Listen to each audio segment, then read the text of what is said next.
Tarek, you are the famous creator behind the Khaleej page. You shifted your content recently. If you were not from Palestine, would you have felt the same way?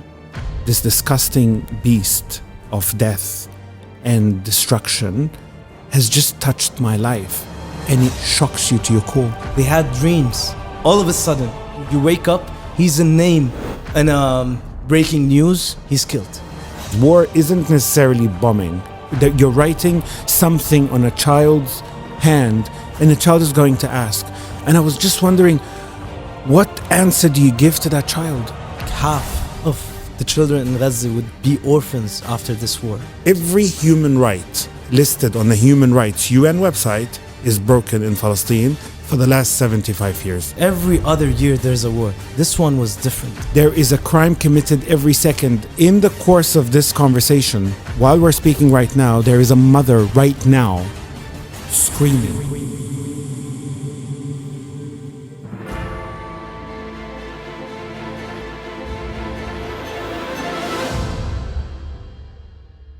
Tarek, you are the famous creator behind the Khaleej page.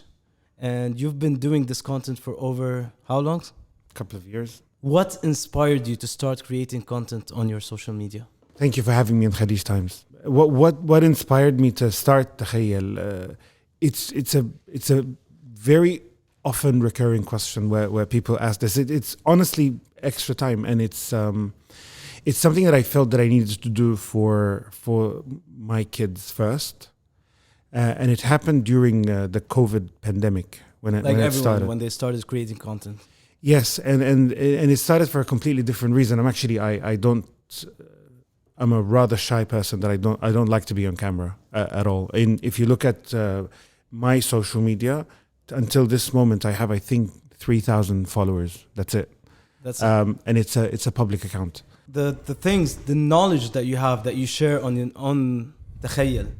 Do you read a lot? Do you just know this amount of knowledge? Look, I like reading, but it's not that I'm not saying that I'm a very knowledgeable person. The whole idea of Takhayal is to show future generations that every piece of information that you could possibly look for or you want is actually there on on media, on the web. True. That's very true. On browsers. So ultimately, it's a call for just get out there and search and question every idea that I give. That's why I don't give references. I don't give sources. Also, you shifted your content recently. You used to do something about teaching knowledge to generations, but you shifted completely to something different. So let's talk about this. Mm-hmm. Well, people don't know about you probably. I mean, not the close ones, but you are from Palestine. Yes, from Gaza. And from Gaza. Mm. And during the war, everything shifted. All your content shifted towards the cause and what's happening there. War is disgusting. War means people are being killed.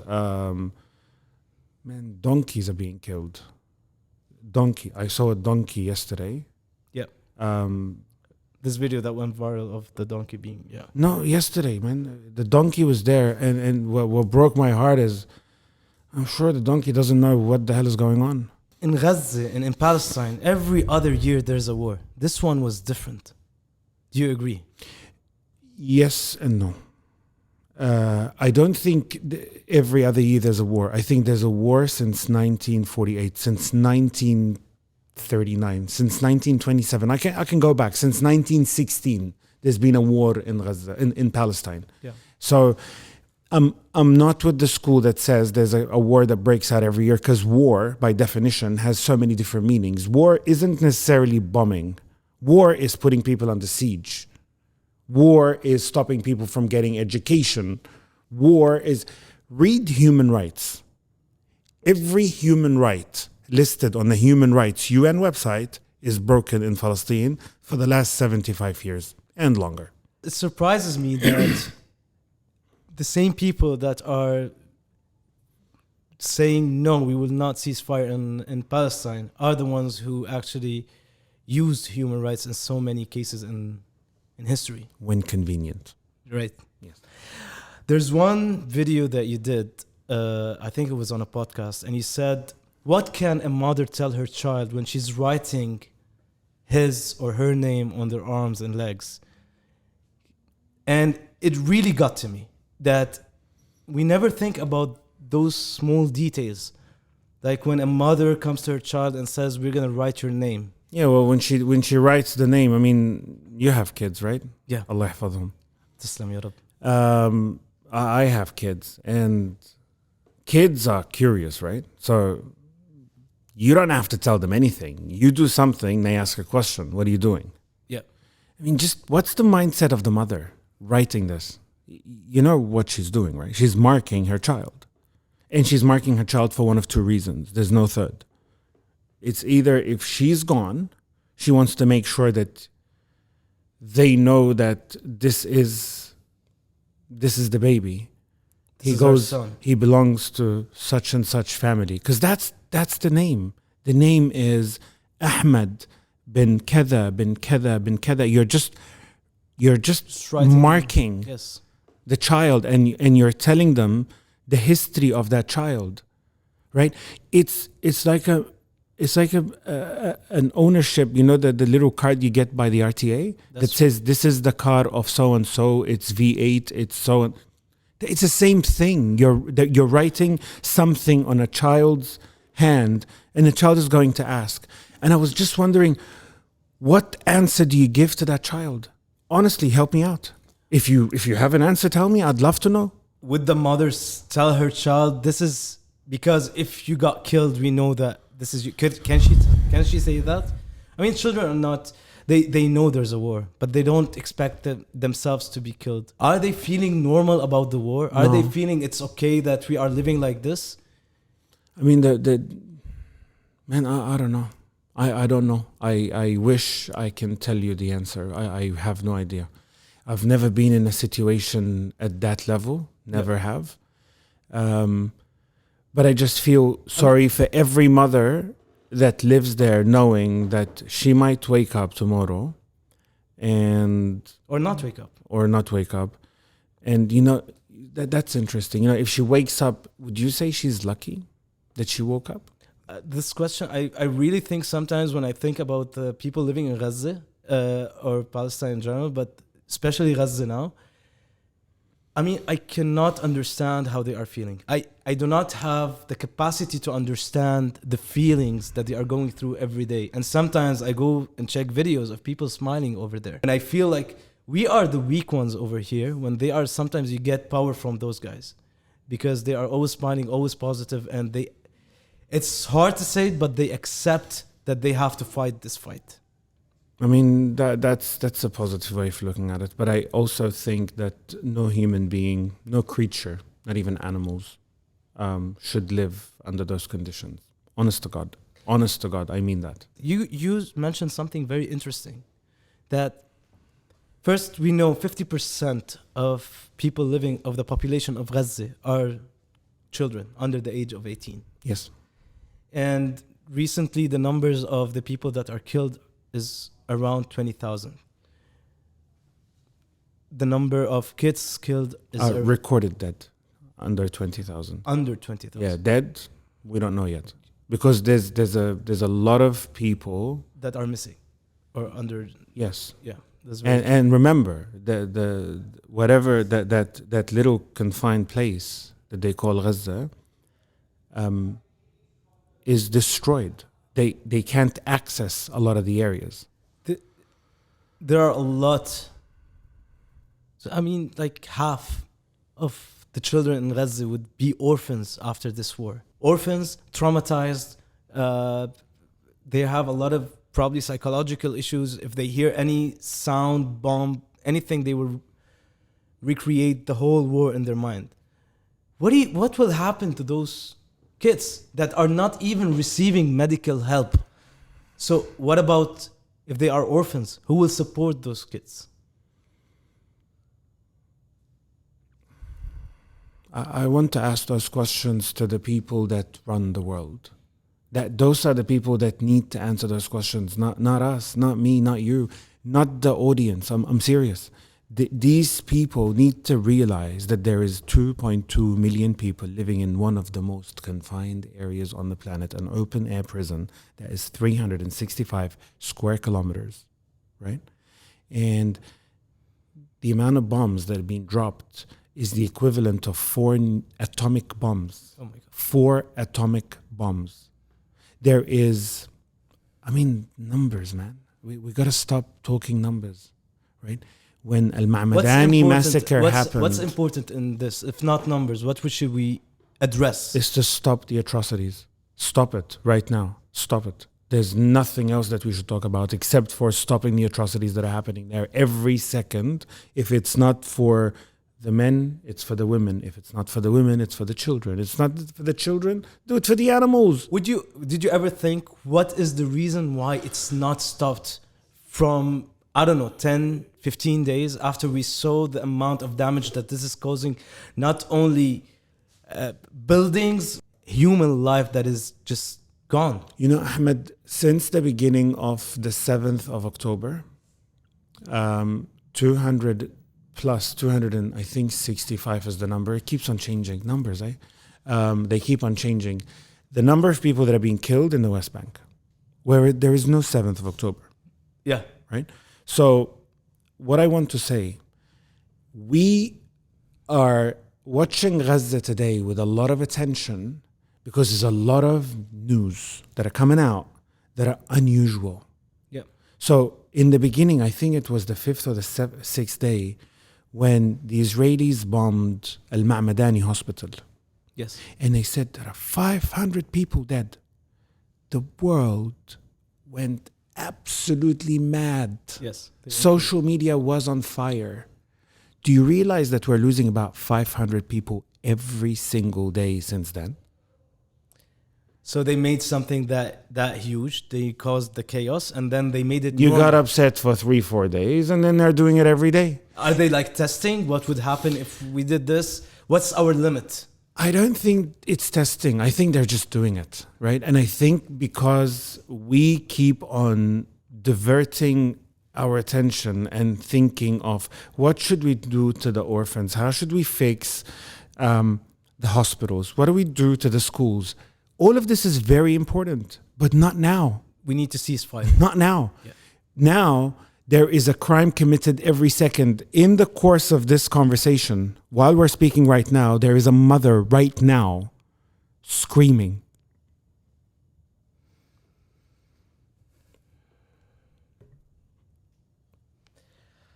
Tarek, from the way you are talking, I feel that you are feeling guilty for the people in Gaza. Is it because you cannot do anything? Is it because you are not there? Is it because you have family over there? And another question, I want to know exactly, if you were not from Palestine, would you have felt the same way?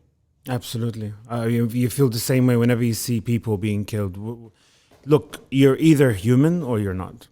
It's as simple as that, honestly. If you... I don't think anybody likes to see someone getting hurt. Anyone mentally stable likes to see anyone being hurt. A human. A human, regardless of who they are, where they're from. I know people that cannot tolerate seeing an animal being hurt. You're one of them. Yeah, I know. So you've seen the cats, right? Yeah, of course. Do you feel guilty? Of course. Why do I feel guilty? I have no idea. I don't know. I feel guilty. I just felt guilty when we asked for some water now in the break. Why? Because it's that simple, man. Bring me some water, drink water, throw the bottle there, and finished. Game over, right? There are 3 bottles of water right behind me. Can you see them? The really big ones. Yeah. Yeah, they're right there. They're that available. And I saw a message where somebody was saying a loaf of bread is broken into 4 parts and distributed to the family. A quarter of a loaf of bread is given to someone, and they're at liberty to use it breakfast, lunch, or dinner whenever they want. That's how bad it is. And those people are not... Those are not poor people. Those are successful businessmen. And this is what war does. It destroys everything that you know, everything that you love. I was telling you just a minute ago, in the course of this conversation, when we're speaking right now, there is a mother right now screaming, looking for her children right now. So yes, I want to tell you something. I realized the other day that because of my friend's father got killed in Gaza, I related more to his story because I know the guy. I know his father. Samir, right? Yes. Yeah. The father of Zain. Yes. I know their story. I know how hard this father worked to help his son out and to get them out of Palestine, and how hard he worked to make him successful. They had dreams. And all of a sudden, you wake up, he's a name, and breaking news, he's killed. He's just, you just don't, you start relating more to this story. But then I started thinking how many people die every day that have stories. They have a life. They have people they love. They had dreams. And they are dying every day. Do you think people are starting to get used to the numbers, to the killings, they know they will read the breaking news about 30 people died just now. Killed, sorry, not died, killed. Is it becoming normal for people? Because I don't feel like people are still doing what they were doing the beginning of the war. I think it got so... Are we feeling normalized with this feeling? I think helplessness is a key word here. Being helpless, not knowing what to do, is probably something that is depressing if you think about it. And it makes you run away from that disgusting feeling of uselessness and helplessness. I can't do anything. So what do? If I watch the news, if I look at the images, if I look at the photos, if I hear the stories, it's going to break my heart. And what am I going to do? Feel sad for 10, 15 minutes and then what? Nothing? What am I going to pray for them? What am I going to do? What do you think should be done from like people like us that are living in different areas in the world? They have connections. I think we're doing great. We cannot do more than this. I think we're doing great. Of course we can. If you can do more, but define more. I think a singer should sing. I think a content creator should create. I think an engineer should start planning to build once this is over. I think a doctor should share knowledge and plan to go there and help if he can. But then, and I think a human being should speak, and I think a human being should pray for this to stop. It needs to stop. The killing needs to stop. It has to stop. But again, back to the numbers. Yes. Why do we see it as numbers? Because it is numbers. But when you heard Samir Abu Dagga or I know the name. You know the name and you go to yourself, oh my God. This is coming closer to me. This disgusting beast of death and destruction has just touched my life, and it shocks you to your core. When I receive a message and you open a message, Palestinian names are Palestinian names. They're very similar. We're all Tareks and Khalids and Yasmins and Arijas, and we're those. And you're going through a list of names, and when you read Ashadi, your heart drops. Because you know Shadi. Oh my God, what's the next name? Yeah. Shadi what? Shadi Mahmoud. Oh my God. It's Shadi Mahmoud. And it's a different Shadi Mahmoud. But it touches your heart because it came closer to you. And it's like this needle that comes closer and goes away, comes closer and goes away. But you're in a constant search. And then when you read the same surname as yours, you don't know the people. But it breaks your heart. And then I received a list where I think 31 or maybe 37, the first wave was, of people that were murdered in the war in Gaza. They had the same surname as mine. And for about 10 seconds, my heart rate went maybe to 120. I'm reading the names one by one. Do I know him? Do I know him? Do I know him? Do I know him? And then I realized, Ahmed, it doesn't matter who it is. It's the same feeling. Yeah. It's the same feeling. Even if it's someone complete stranger that you don't know, it's the same feeling. It's not linked to people from there. It makes it worse, yes. When it's people that you know, when it's an uncle or an aunt, It kills you even more when it's a father, a mother, and brothers and sisters, of course. But I'll tell you what, all 2.2 million, to me, they're cousins and uncles right now. And the feeling is horrible. I can't begin to describe it. But it's aib to speak about how horrible the feeling is, because it's nothing compared to what they're feeling. Nothing. I feel like, I don't know, it's nothing compared to what people in Gaza are feeling today, but I don't know if you have the same feeling. I think it's not only the destruction that is happening and the people that are being murdered every day, but it's also killing the hope and, well, I'm talking about myself, creativity, work, life of everyone living outside as well. And the possibilities, what could happen? Yes. What could happen if Iman grew older? What is she going to study? Are you questioning those? Who is she going to fall in love with? Yeah. Who is she going to marry? How many kids is she going to have? It all ended at the age of 7. She never went to 2nd grade. She did not graduate 2nd grade, and she's not going to go to 3rd grade. That's Iman. You were saying that almost 8,000 people, kids were murdered. That's equivalent to how many schools? But that's the point. See, we hear a story about a mass shooting. Yeah. A tragic story. It is tragic. It is. Where, 13 kids were murdered, 27 were injured, and 2 teachers were killed. And you think to yourself, oh my God, what an animal. Who would do this? Why would you go to a school? And start. Why would you, out of all places, why would you hit a school?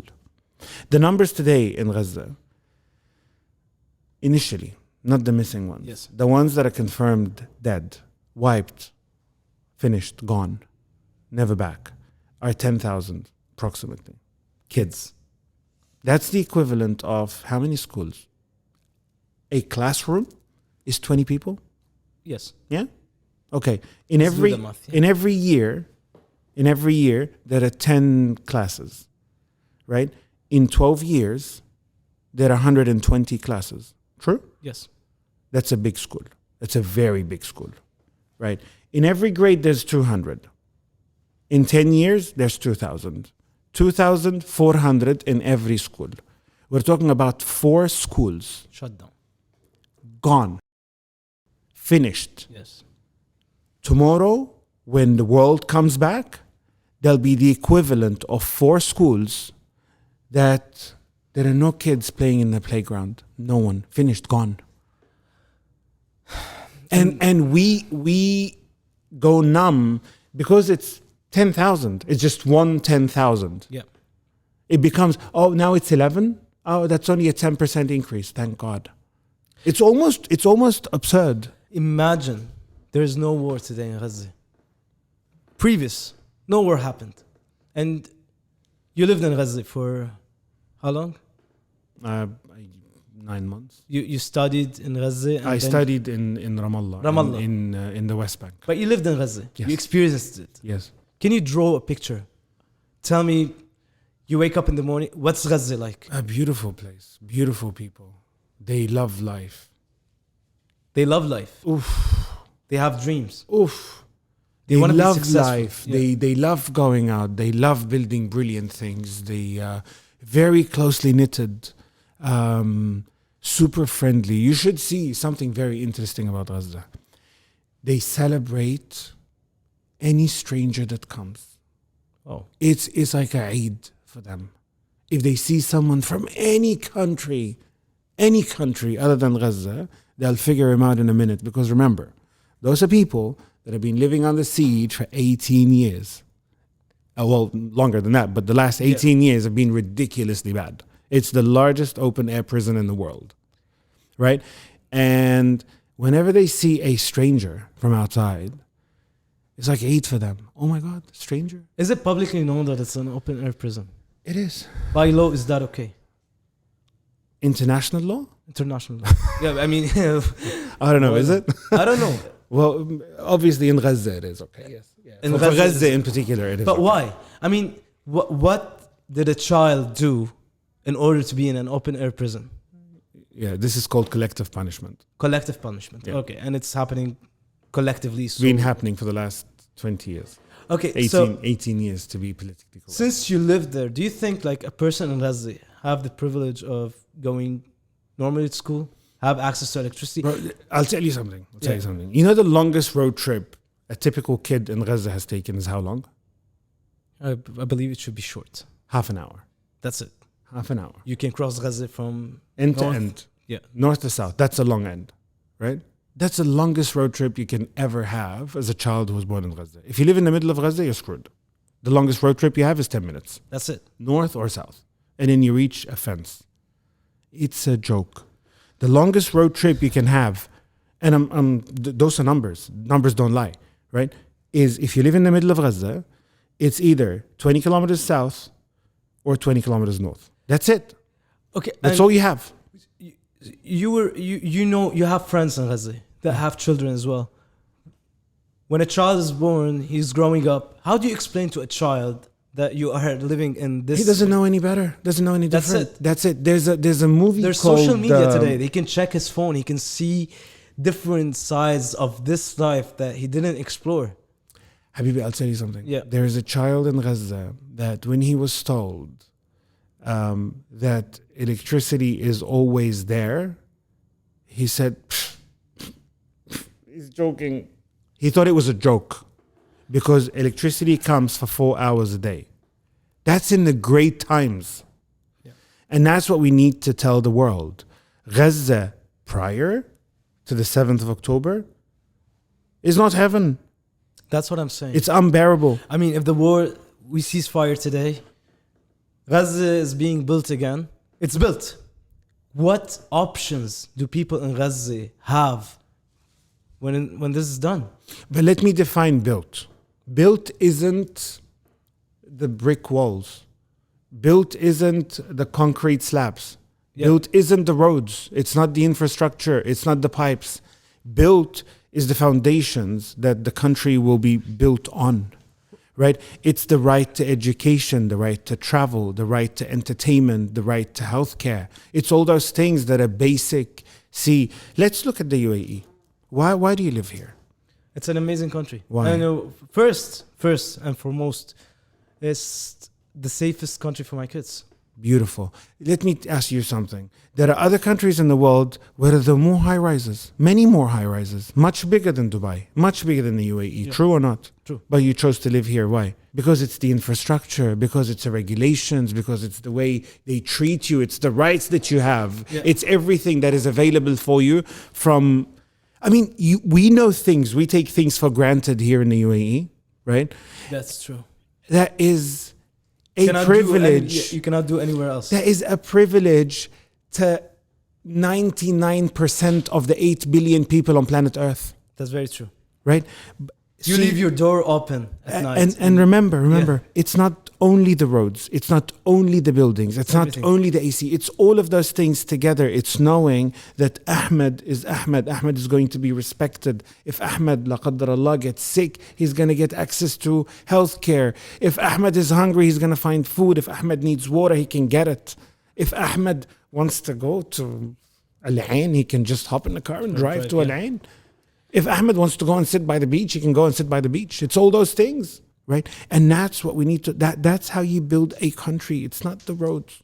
Palestine needs to be rebuilt as a country suitable for those people that deserve life. They're people that want to live, they deserve to live, and they know how to live. All that needs to be done is they need to be let live. Tarek, thank you so much for this interview. I know we talked, it was a roller coaster of emotions, facts. You kept going back to let's cease fire today and worry about Gaza later on. But the most important message is ceasefire. Absolutely. And Hope. Hope will build it again. we will, inshallah. The world, humanity will build it again. Inshallah. I mean, not only the Palestinians, not only the Ghazawis, humanity will build it again. And humanity is standing, every single human is standing with Palestine. I can see it. And that's why I want you to look at your camera and send out a message for the people living in Gaza, watching you today, what you wish for them for the coming new year. I apologize. I apologize for failing to support better than what we're doing right now, and thank you. Thank you, Tarek.